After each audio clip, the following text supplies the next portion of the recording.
Hey, hey, hey, we are back for our Nurses Roundtable and happy almost Thanksgiving. Can you believe we're already in the holiday season? I know, came quickly. Holy smokes. I tell you, every year I get older and they come faster and faster. So, how are you, ladies? I'm good. Yeah, Nice. I'm good. Well, this is a perfect month for us. We're talking about a few things in our roundtable this month. We're going to talk a little bit about danger signals and just being increasing our awareness about two types of cancer in particular: ovarian cancer and testicular cancer. Ovarian cancer is near and dear to my heart. I have a really good friend who died of ovarian cancer, and so it's kind of near and dear to my heart. So with our leading oncology expert here, Stephanie, what should we be aware of when it comes to, just being aware of early things that maybe we might want to ask our doctor about? Typically women who are already at risk for any kind of cancers are already at high risk for ovarian cancer. So if you have a familiar family history of breast cancer, for example, then it's might be a good idea to get checked and know that you might be at high risk of getting ovarian cancer. Um, typically, there is not a routine screen for ovarian cancer, but there are other methods and symptoms too that people might be having. And the quicker we get checked, the better. That seems to be the key with so many cancers. Being Yeah. aware, bringing things to your provider's attention so that the screenings that are right for you can be performed. Cancers, when they're caught early, so many of them are highly treatable. Yep. And we can absolutely beat that. So, yeah. And the problem is a lot of the symptoms for a lot of the cancers are very simple and kind of overlooked sometimes because they can mimic other diseases or mimic other things. And you think nothing of it, but when you start adding them up, then you can get the clearer picture of maybe what's perhaps going on. Right. And having a mindset of prevention, I think, is really important. Things Yep. like making sure that if you have diabetes, work on type 2 diabetes, work on putting it in remission. Keep diabetes in good control. Cancer cells of any kind, they love sugar. There. So yeah, 15 times they eat up 15 times the sugar that a regular cell will eat up. So um, keeping a healthy weight is important, eating a healthy diet, Yep. all those things that our moms taught us, right? Go Yep. outside and And play, eat your fruits and vegetables, go to bed early. yep. Being healthy is prevention and key. And ironically enough, as you guys know, I just had a baby and I met with a lactation consultant and she brought up a good point about the lymphatic system and when you apply it to cancer, and she said to me, she was an RN as well, and she said there's been clinical trials on people just bouncing on a trampoline and how that has impacted their lymphatic system and the drainage and preventing in cancer or helping manage cancer. And I was looking into it. I was like, wow, that's crazy. It's a crazy thought, but think about it. You're on the treadmill, you're working out, you're exercising. It doesn't have to be a trampoline, but just the activity of it just helps your lymphatic system move along. Thing. In Qigong, we have a move, it's called shaking the tree, and it looks kind of funny, but you stand and you just sit there and bounce. Yeah. So yeah, to your point. Now, that being said, I love my rebounder. I will go jump on my trampoline to blow off some steam. So There you go. awesome. These are great tips. What can you tell us about testicular cancer? What should guys do? What should they be alert for? Well, testicular cancer is relatively uncommon and for all male tumors. But typically the common solid tumors do happen with 20 to 34-year-olds, and that's the case. That's typically where we see it the most. It does not mean that you are not going to see it in the elderly individuals, but like anything else, self-examination is key. And although it's not, the recommended diagnostic tool, everyone knows their body better than anyone else. So if you know that something was there, something's there that was not there, it's a good time to go and have it checked out by a physician or a practitioner, whoever you go to. Because that little thing that might, you might rub off and think it's nothing might end up being something. And prevention is key, as we keep saying. Yeah, so important. And it used to be we taught women to do breast exams and men to do testicular exams, and the guidelines for those have kind of gone away. But the premise is still there, to your point earlier, is that we should be familiar with our bodies. Yep. I kind of like we're familiar with our cars, right? I know where there's a bump or a scratch in my car. You'd think we would take at least that much care with our bodies. Yep. And the shower is the best time to do it, because sometimes with the daily basis, it's very hard for us to get into a routine of things. But it takes 30 days to, start a routine. So while you're in the shower, you're already washing your parts.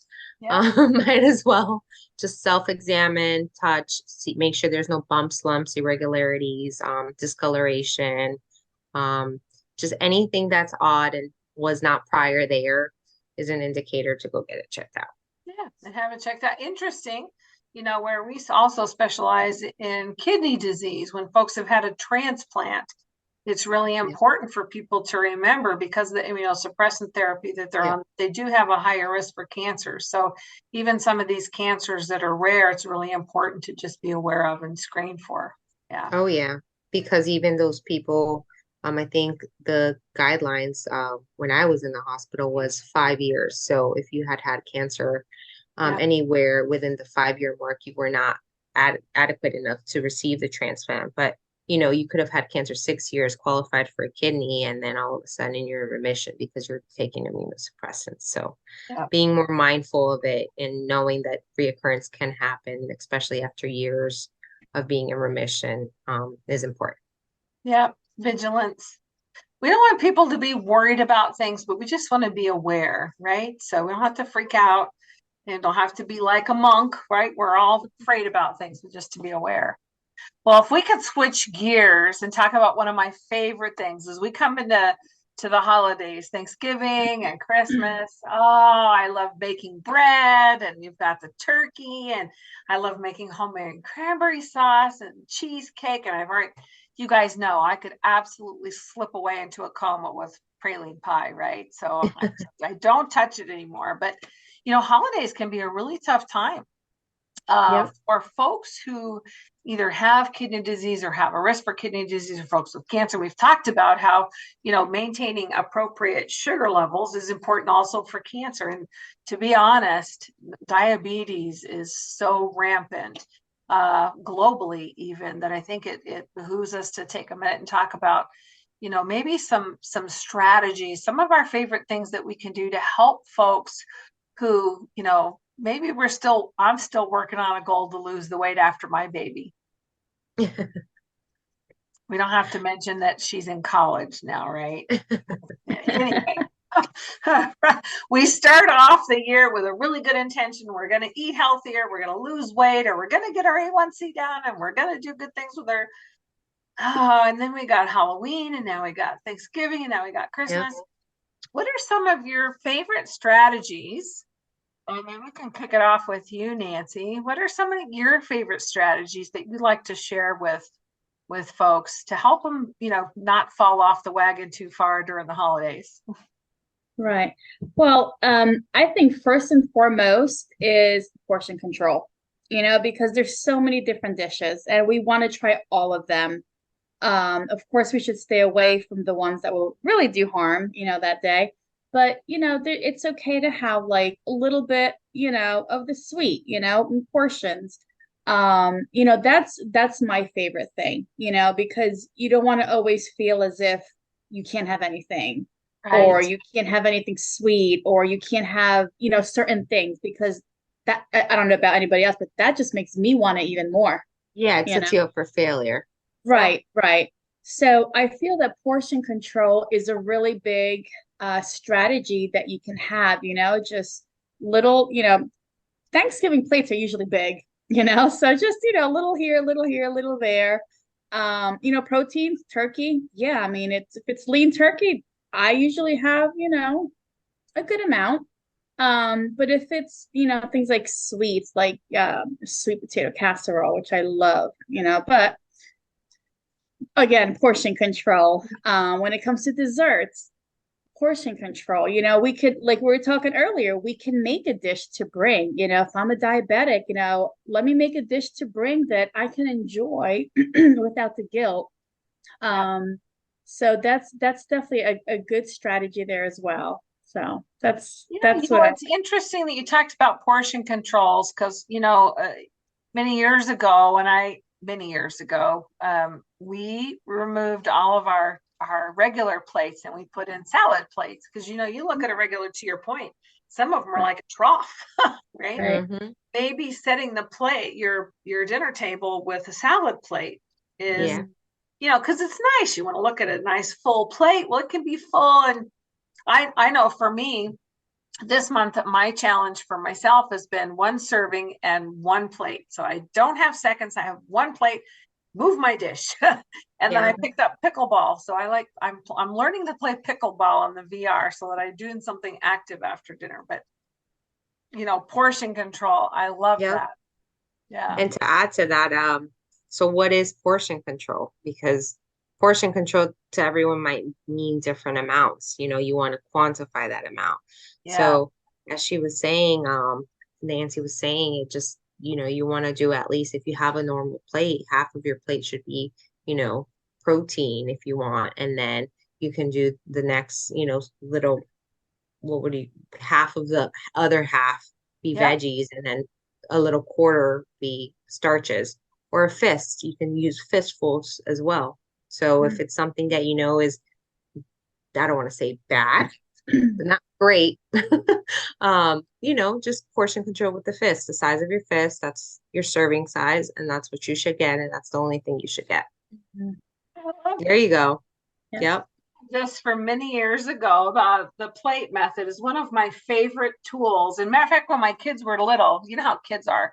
They don't want to eat anything that you make for dinner. So I'd say, I don't care, make whatever you want, but it has to look like this.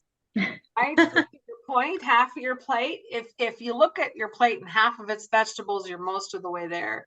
And Mm-hmm. I think, especially when it comes to folks with kidney disease, protein, we need protein, but we Yep. don't need to eat like half of a cow, right? Correct.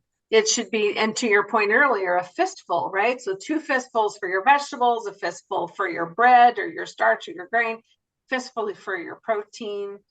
Protein And burns just, a lot longer than yeah. your starches. And of course, your vegetables kind of have an in-between burn, kind of like kindling or newspaper. And then your starches are like your kindling, right? They burn real fast. And then you have your newspaper, kindling, your vegetables, and then you have your log. Protein takes a lot longer to turn into sugar. So one of my favorite tips is to make sure people have a protein at every single meal. Don't skip, right? So breakfast is not just a bowl of cereal. You have a bowl of cereal, all you've had is this. All you've had is newspaper on your fire. It's going to go out. Now you got to relight it all over again. We wonder why we're out of energy midday. So, protein at every meal is going to give some stability. And so the other thing that I find that a lot of people do during the holidays is, and we talked about this earlier too, but folks will, my dad used to do that all the time. He would starve himself so that he could really sit down and pack it on at the holiday meal. And what we end up doing is we put our bodies on this roller coaster that's just really Yep. hard. It's so much better, on a holiday meal, we should just reverence ourselves Yep. a little bit, right? So starting off the day with some healthy exercise. It's definitely not a day to skip your exercise, and it's definitely not a day to skip a meal. Making sure that we're getting plenty of fluids and we can enjoy a meal. And when we sit down to the table and we're not ravenous, we don't need a trough. We're going to feel satisfied. We're going to be able to enjoy and savor the flavors, not wolf them down because we're starving. And Yeah. then, And to add to your plate method, I'm sorry, but like the vegetables, a big thing that I like to tell folks is, that salad with dressing does not count as the vegetables. That sweet potato casserole, I know sweet potatoes are starch, but also a veggie. You want to be very mindful on what kind of vegetables you're eating. You don't want vegetables that are overly processed. Canned vegetables have a lot of Yes. sodium. So if you're eating green beans on a Thanksgiving dinner, those green beans, although they are veggies, they have a lot of sodium. That salad, although it might have kale and carrots, it has a lot of dressing. So you want to be mindful on what's in your veggies as well. Um, Hopefully you're just eating fresh, fresh veggies Even naked. because I know, because if not, you might be thinking you're eating very healthy and you're eating, your sweet potato casserole as a veggie, and Yeah. you might be doing more harm to yourself than you think. That brings up a really good, because haven't we seen that before? But one of the things that I love is when people use the Healthy app and they're able to take a picture of their meal and jot down what their sugars are. And you can to your point, take your salad, have it with a bunch of dressing on there, and then check your blood sugar an hour or two after. Do the same thing with a naked salad, and you'll definitely see the difference, right?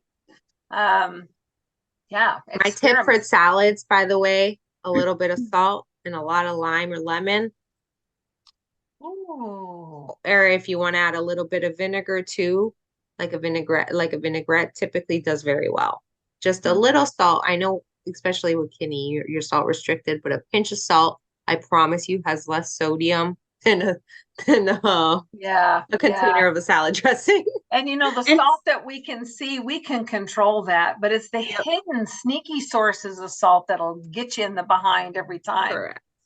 And to Yeah. add to that, salads, I've spoken to members who, like, oh yeah, I have a big salad in my dressing. I'm like, well, what kind of dressing do you use? Oh, I use like the blue cheese. Well, I'm like, well, how Yep, much do you use? He's like, well, I just put, as much as I want because I'm eating a to make it salad. taste good. So yeah, so it's like you're sort of the intention is good, but then you add all that dressing and it just Defeats the dilutes. whole Yeah, purpose. right, And I think right. that's where, teaching folks to experiment, see for yourself what your body does with it. So, definitely sometimes too, people, when we have diabetes, I know I had the pie. Why would I want to check my blood sugars? I know they're going to be bad. And that, Right. to me, that's like driving blindfolded. It works great up until the time I hit a tree. And it does not hurt any less to hit the tree just because I don't see it. It still Right. hurts, right? So, um, really, I think it's so important. If we're in this, develop a habit of checking our blood sugar before every single meal. If you want to be really diligent, you're going to check your blood sugar before your meal and an hour or two. So in the States, we usually go by 2 hours after meal. In Australia or other countries, they go by 1 hour after meal. So depending on what you want to do, 1 or 2 hours. I usually check it 1 hour. That's my favorite. But anyway, check your blood sugar before you eat. Write down what you eat. Come the next meal, write down your blood sugar. And that's going to help you look back. What did my body do with the meal before? And then you have your meal. You write down what you eat. And come dinner time, you're going to check your blood sugar again. And whatever it is, you're going to say, aha, I wonder, how did the meal before, how did that impact the sugar that I see now? When you do that for a couple of weeks, it is truly eye-opening, right? We've Mhm. seen that happen with a lot of folks where, Yep. yeah, you got the salad, but gee, I wonder why your blood sugar was high. And then they try it again with less dressing and or we've Hmm. seen members before. I still remember a guy who said, gosh, I had no idea. Every time I have something with ketchup on it, my blood sugar goes, must be something in ketchup, Right. right? They don't have to look it up on a chart. They own it. And I think Yep. really and truly, don't stop checking blood sugars during the holidays. Take the blame and the guilt off. It's just a number. It is whatever it is. But you're giving yourself the knowledge, the information that you need to make a decision. Just like if I'm driving down the road and I'm blindfolded, I don't have the information I need to decide, do I need to turn right or left? Or maybe I need to stop. But if my eyes are wide open, I have all the information I need to make some decisions while I'm in the go. Or if we check them every once in a while, well, I check my blood sugars a few times a week. Can you imagine driving down the road and only opening your eyes every third block, Mm. right? It's the same Sounds thing. like how I drive.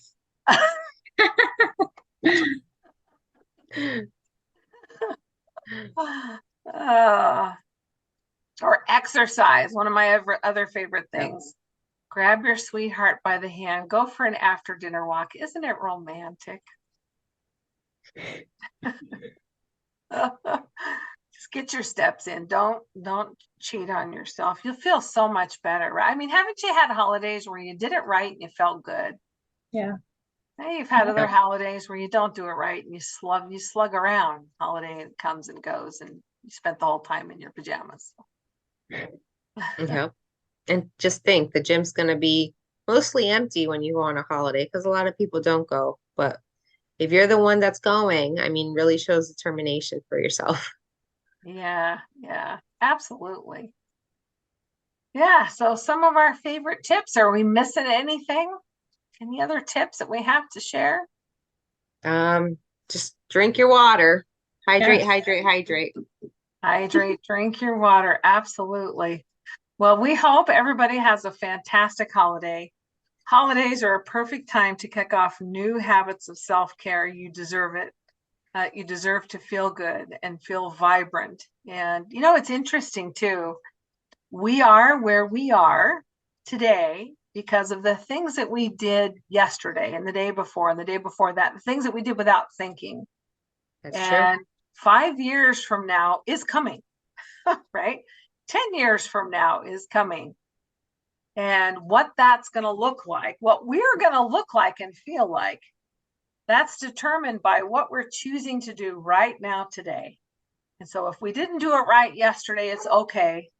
You know, that day's gone. But right now, today, we can choose to create a better tomorrow. Tomorrow can absolutely, if we're not happy with our life or health or finances or a sex life or energy level or whatever, we can choose right now today to do something different so that it will show up for us next year.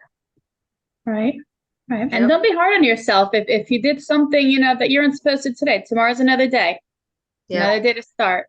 That's Yep. right. Reset. I always say the morning is my reset button. If you've had a terrible day, Absolutely. whether that's physically, with food, emotionally, whatever trouble you're having, go to sleep, wake up, reset. Right. Brand new day. New day.